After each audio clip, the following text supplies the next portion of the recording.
Welcome back to Yahoo Finance. The CDC this week recommended a newly authorized vaccine from Novavax to be used for an adult COVID-19 vaccine. Yahoo Finance's Anjalee Khemlani is here alongside Novavax CEO Stan Erck to discuss. Anjalee? Thank you, Brian. Stan, good to have you back. You've reached the finish line. Let's talk about the next steps. I know you've got doses getting into those government distribution centers this week and then going out to the general public. But what else is left on the table for Novavax to get done?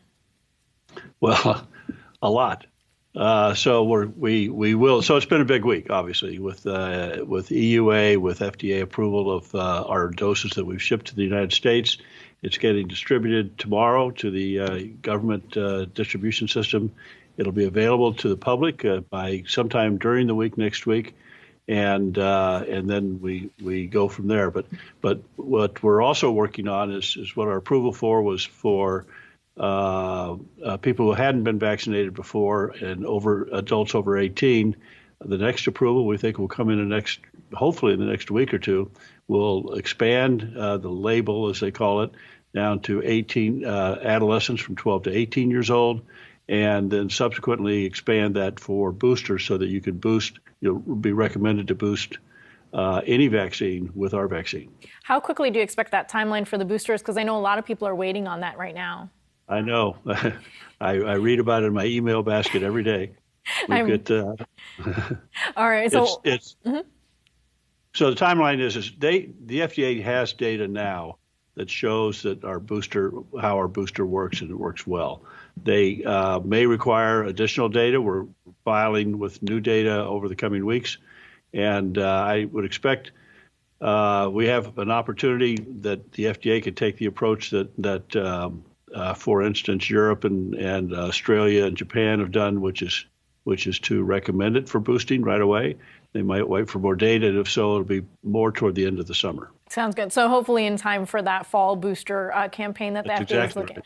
Let's talk about the manufacturing part, because I know that's the thing that really slowed you down in the beginning. And now that you've reached this point, what do you anticipate moving forward in terms of where these vaccines will continue to be manufactured and what the future expansion looks like? Well, that's obviously it's an issue that we've gotten through. We had to go through the first inspection by the FDA of our manufacturing facility. They did that in May. They had a very extensive inspection that came out. We came out really in flying colors, and that's why we've now moved to this point where we've got approval. We've got approval of the manufactured product in the United States.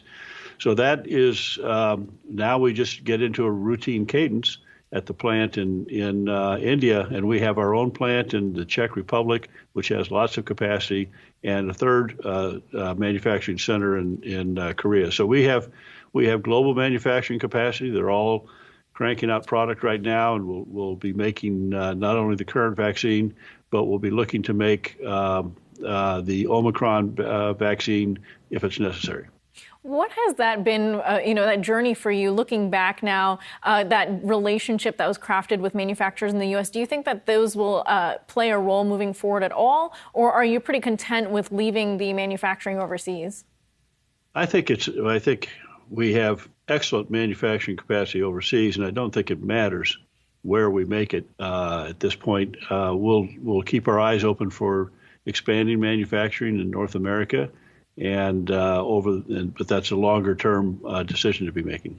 Now, looking at where the doses are, I know that the U.S. purchased 3.2 million doses, and those are all being released now for this first bunch. Moving forward, though, do you have any other conversations ongoing, especially for within the U.S. or within governments? I know previously you had a contract with the DoD and elsewhere. Do you see room for that right now, especially in conversations about the boosters? Well, I do. I have high hopes for the U.S.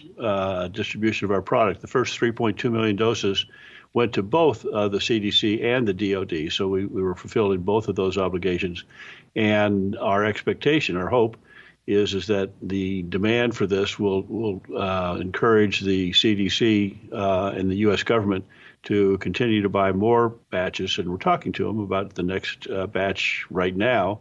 And that's before we get to the fall season, and I think there's going to be a fairly large demand in the fall as BA.5 Omicron variant continues to spike, and we go into what may be the respiratory vaccine season starting in September and October. Certainly seems like it. I know you're working on that combo as well. But let's talk about the pricing and the competition.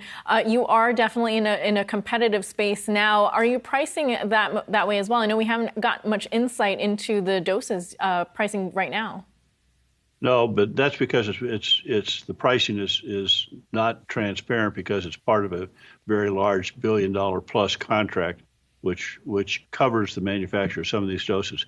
As we get into subsequent doses, we will form a pricing strategy with the U.S. government at first, and hopefully, as it turns into a standard commercial product, we'll develop pricing there. I don't think we haven't published, we haven't decided and haven't published what the pricing will be, but my guess is it will be in the range of what other vaccines are charging, which has recently been in the $30 range. And last question here, give us a quick update on globally the demand that you're seeing, because I know you've managed to get authorization in a number of countries as well as within that adolescent age group. So as it stands right now, do we see demand tapering off a little bit compared to early on? No, I think that it takes time to get into the distribution system, and so we only started real distribution at the end of the first quarter. So in the second quarter, we've got vaccine going into arms in Korea and Australia, in the European Union, in Canada, and I think it's going along fine. We've got over 5 million doses in arms right now, including in Indonesia, and we expect to see that continue to rise, particularly as we get closer to the fall. Absolutely. Well, Stan, thank you so much. Novavax CEO, thanks for joining us again. Back to you, Brian.